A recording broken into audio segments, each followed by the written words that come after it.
Amém, irmãos, estamos aqui de volta no nosso vídeo e eu estou trazendo para a igreja, para todos os meus irmãos, um pouco do meu conhecimento, o conhecimento das Sagradas Escrituras. Estou compartilhando com você, meu irmão, você, minha irmã, um pouco desta palavra de Deus que é as doutrinas da nossa fé.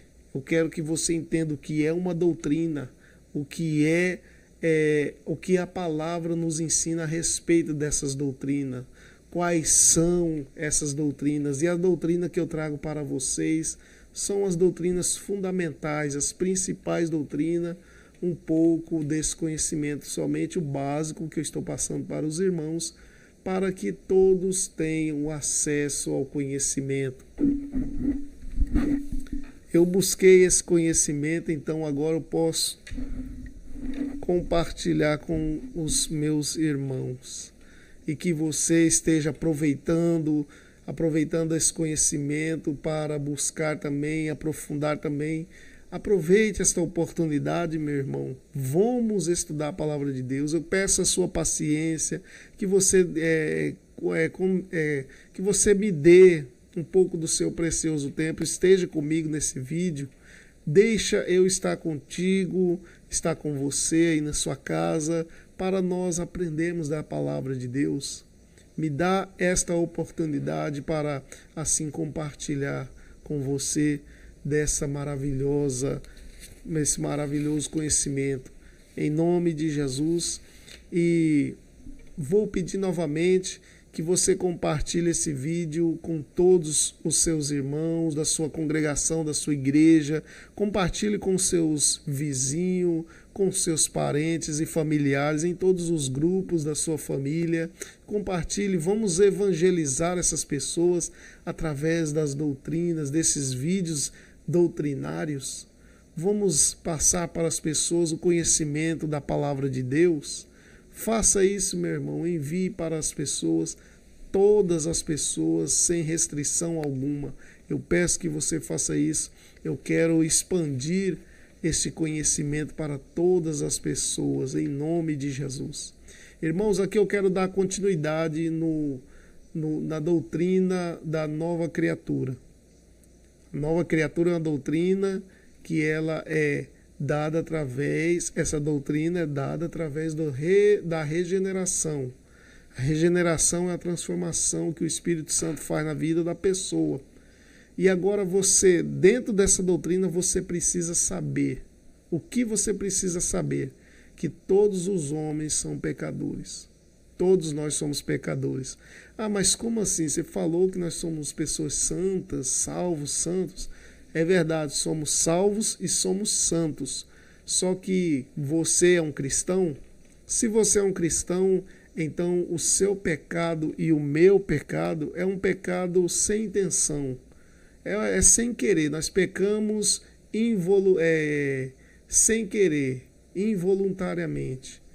Certo? Nós não pecamos porque nós desejamos viver no pecado. Agora, quem é mundano, quem é ímpio, eles vivem no pecado. A igreja não peca para se satisfazer, a igreja peca sem querer, é involuntário, certo? Mas agora essa é a diferença, que todos nós somos pecadores.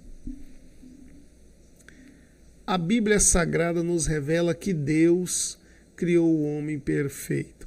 Lá em Gênesis capítulo 1, versículo 26, e Eclesiastes capítulo 7, 26 também. Entretanto, pelo pecado de Adão, irmãos, todos os homens passaram e foram feitos pecadores. Ou seja, o pecado original está em Adão, o primeiro homem que pecou aqui na terra. Depois dele, agora todos fomos feitos pecadores. Por isso que nós precisamos de Jesus, para nos dar agora uma nova vida em Deus, porque estamos afastados de Deus, fomos excluídos, fomos rejeitados da presença de Deus por causa do pecado. O pecado é a única atitude do homem que o afasta de Deus. por causa do pecado original de Adão. Então, todos nós pecamos. E agora entra a leitura lá de Romanos, aqui Romanos capítulo 3, verso 23. Todos pecaram e destituídos estão da glória de Deus. Salmo, também essa leitura está em Salmo 51, verso 5. Romanos 3, 23, Romanos 5, 12, Romanos 11, 23. Tudo isso aí é a leitura. Irmãos, eu quero trazer para você aqui as 6 naturezas do homem, certo? O homem tem essas 6 naturezas. A teologia separou e ordenou todas essas 6 naturezas. Quais são elas? A primeira, a natureza original. O fato do homem ter sido criado segundo a imagem e semelhança de Deus. Essa natureza é uma natureza perfeita. Lá no Jardim do Éden, Adão foi feito perfeito, a imagem e semelhança de Deus. Essa imagem e semelhança de Deus é feito com características específicas de Deus. O homem herdou o amor, o homem herdou a bondade de Deus. Deus criou o homem com um sentimento para amar. Deus criou o homem com um sentimento para ser bondoso. Isso é que fomos feitos à imagem e semelhança de Deus. Não é que nós temos a aparência de Deus. Não é desta forma. Em Gênesis, como nós lemos aí, Gênesis capítulo 1, versículo 26 está o texto. A segunda natureza, das 6 naturezas, a segunda agora nós vamos ver que o homem é um ser que tem uma natureza tricotômica. O que é isso? O homem é criado com 3 elementos. Quais são eles? O homem é criado em um corpo, o homem tem um corpo, uma alma e um espírito. 3 partes do homem, corpo, alma e espírito. Está lá em 1 Tessalonicenses, capítulo 5, versículo 23. Você pode pausar o vídeo, pausa o vídeo, abra sua Bíblia e confira essas referências bíblicas para você ter mais conhecimento dentro da sua Bíblia. Amém? Porque se eu for parar para ler com os irmãos, o vídeo vai ficar muito extenso e os irmãos e eu tenho certeza que vai enfadar muitos irmãos.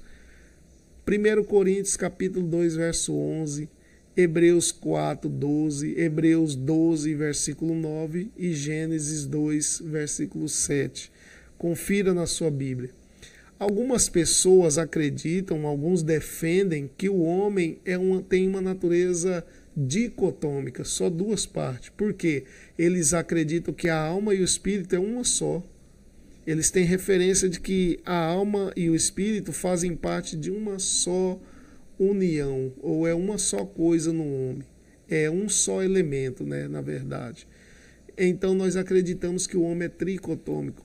A linhagem pentecostal fala que o homem é feito corpo, alma e espírito. Isso está na Bíblia.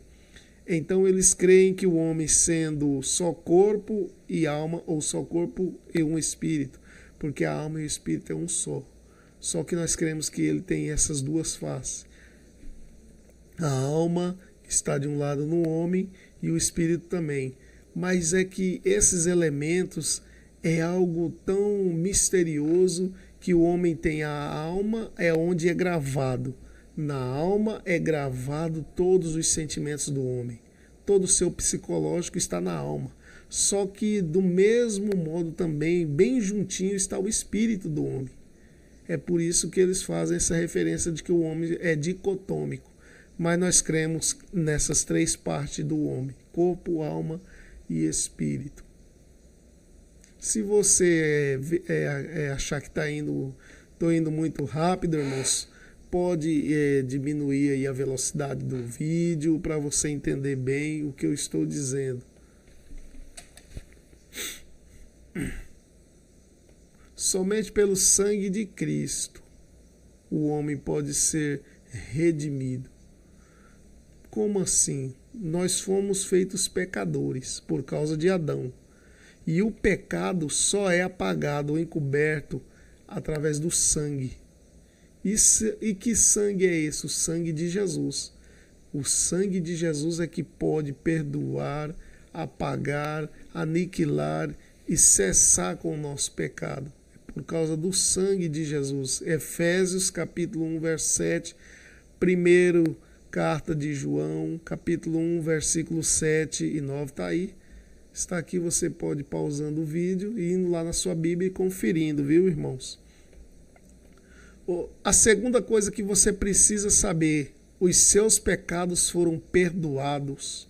Irmãos, pelo amor de Deus, você não tem mais pecado. A partir do momento que você aceitou Jesus, passou para Jesus Cristo, você agora é uma nova criatura. A Bíblia apresenta a nossa vida de outrora como uma vida de escravidão ao pecado.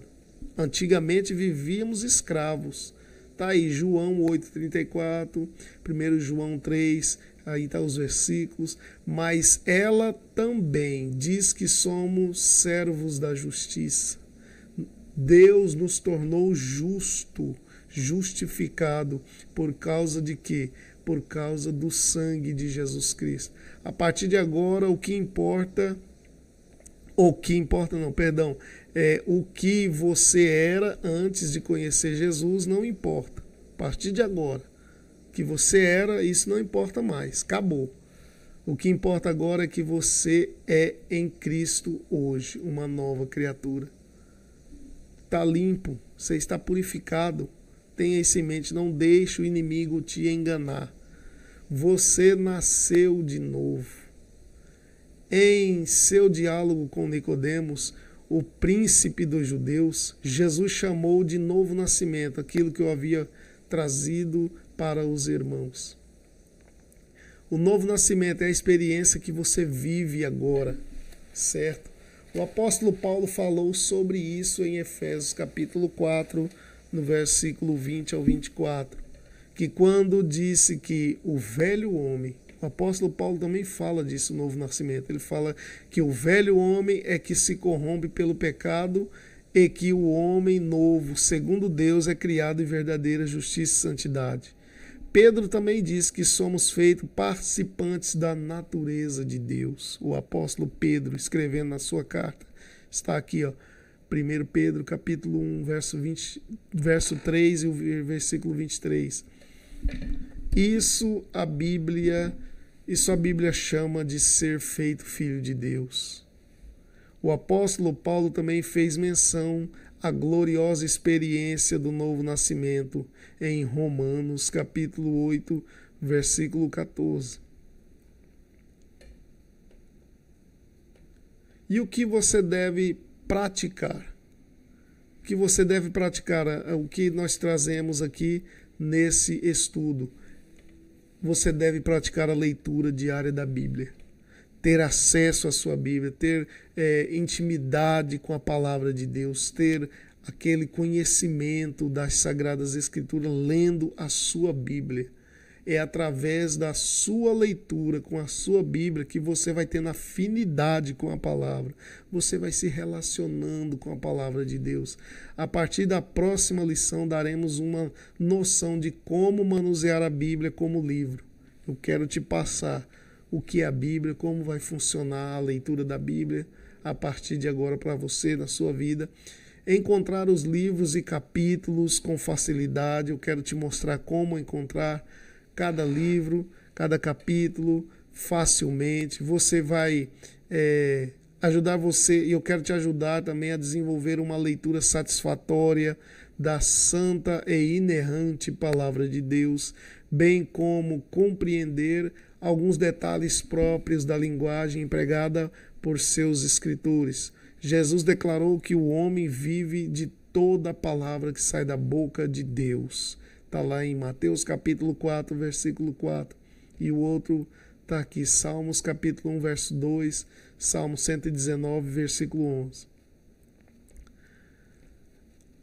A essa altura, meu irmão, você já deve ter uma Bíblia para o estudo pessoal e o crescimento espiritual, né?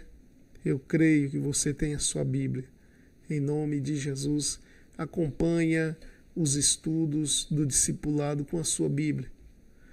A segunda coisa está aqui. Outra coisa mais um conhecimento para você. O que você deve fazer. Oração constante. A oração, irmãos, é o oxigênio da alma. Olha aí. Oração é oxigênio. A gente não precisa respirar. Nosso corpo físico precisa respirar para manter vivo. A nossa alma também precisa respirar para manter viva. E o respirar da nossa alma é falar com Deus. Falar com Deus é um oxigênio para a alma. Quando estamos orando, estamos alimentando a nossa alma. É como uma ponte que une a terra ao céu. A oração é mais eloquente e o mais humilde discurso da alma para com o seu Deus. A Bíblia nos admoesta para que oremos em todo o tempo. O apóstolo Paulo diz: orai sem cessar, orando em todo o tempo. Orar não é difícil. Olha só, orar não é difícil, basta somente conversar com Deus, como você conversa com um amigo íntimo, uma pessoa muito importante, especial para você. É assim que você fala com Deus também. Seja sincero e quebrantado, e Ele lhe abençoará com a sua presença. Jesus nos deixou um modelo de oração registrado em Mateus capítulo 6, no versículo 9 ao 13.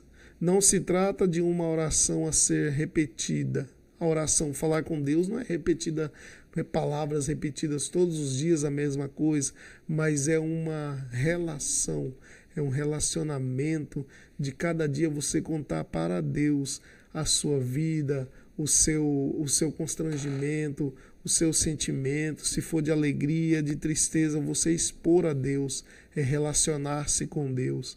Esse Deus, ele é vivo. Deus está vivo, Deus não está morto, é um Deus que pode nos ouvir. Os ouvidos dele não estão tapados. Não se trata de uma oração a ser repetida, mas de uma oração a ser aprendida. Uma oração a ser aprendida.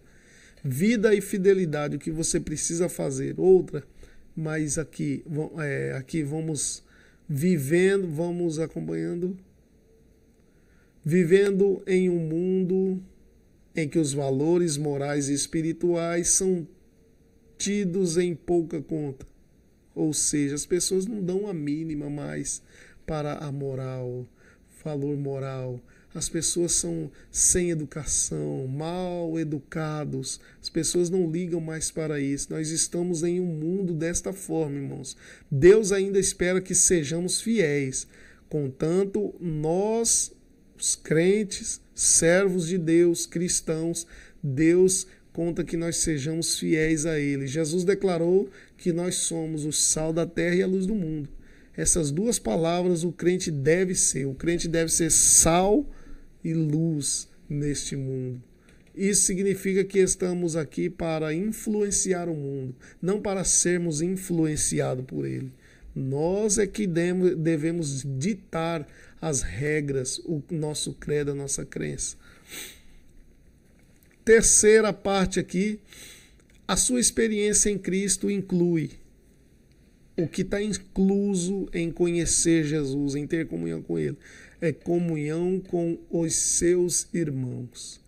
Experiência em Jesus Cristo inclui, se você está em Cristo, você deve ter comunhão com seus irmãos. Na condição de pecador não redimido, o homem não tem paz com Deus. O homem mundano, ele não tem paz com Deus, nem consigo, nem com o seu próximo.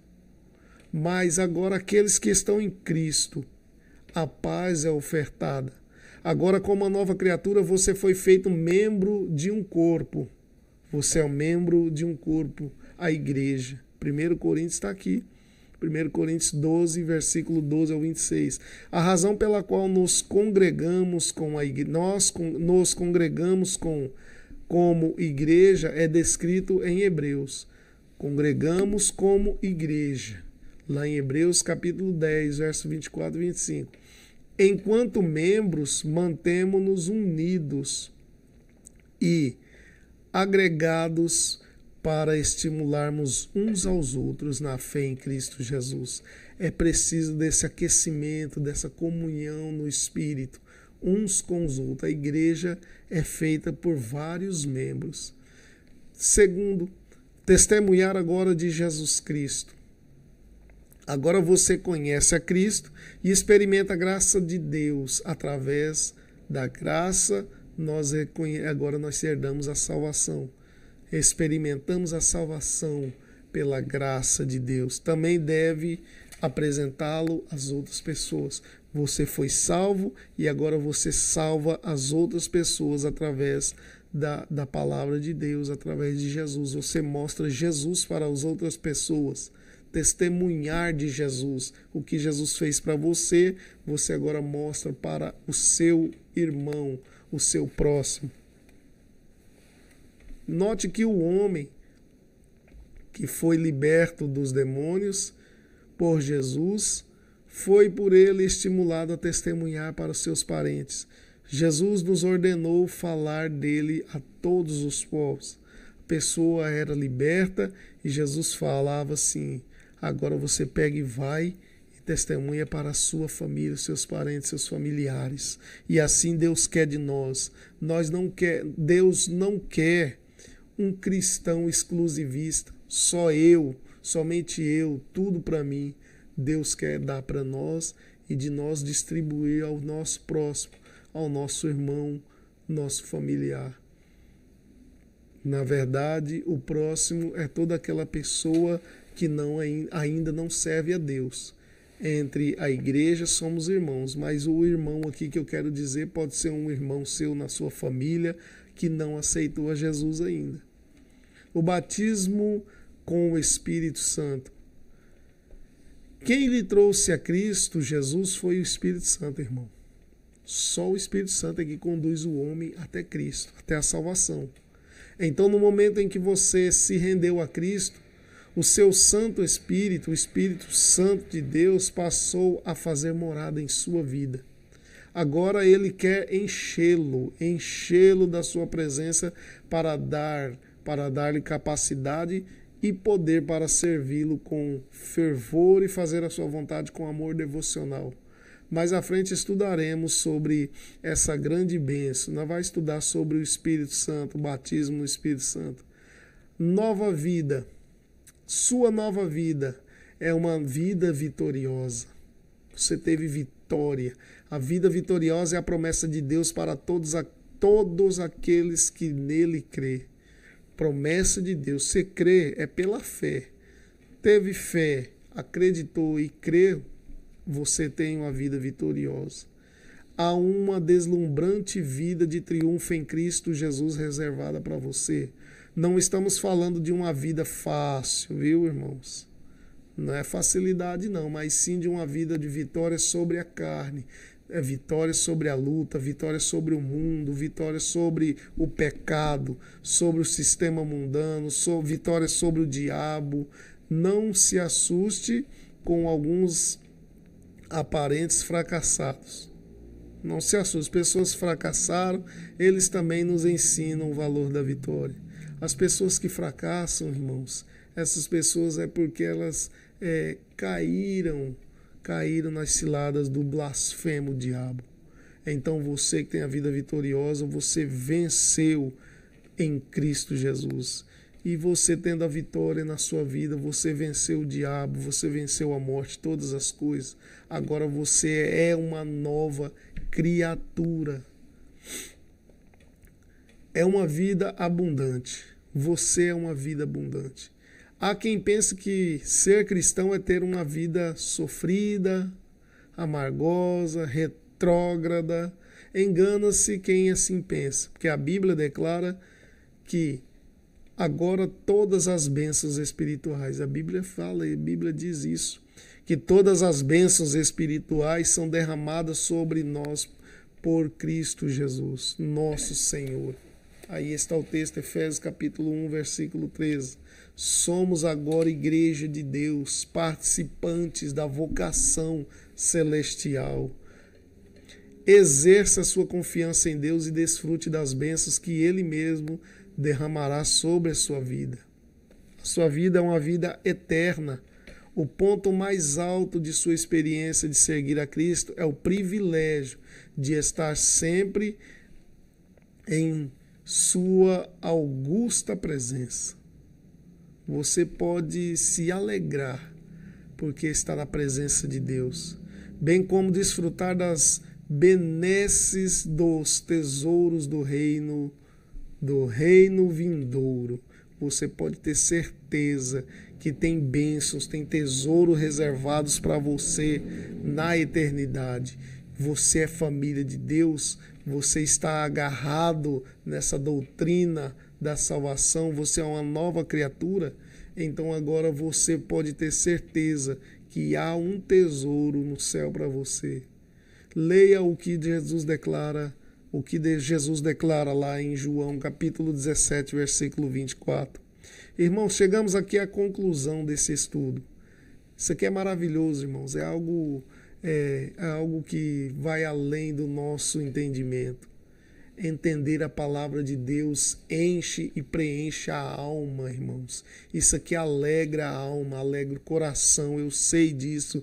Eu fui transformado através desse estudo, buscando no conhecimento de Deus, porque é isso que nos dá amparo, é isso que nos dá um firmamento, uma fé sólida, uma fé rígida, é entender a palavra de Deus. Isso aqui não é experiência de homem, é a Bíblia Sagrada. Então, na conclusão, agora você teve o primeiro contato com a sua nova vida em Cristo Jesus e sabe quem você é nele, quem você é em Cristo, você sabe agora. Não desista de crescer no conhecimento e na graça. Segundo Pedro, capítulo 3, versículo 18. Nas próximas lições aprenderemos mais profundamente sobre Deus, sobre as Sagradas Escrituras e sobre a vida cristã. Deus nos abençoe abundantemente nessa jornada. A paz do Senhor.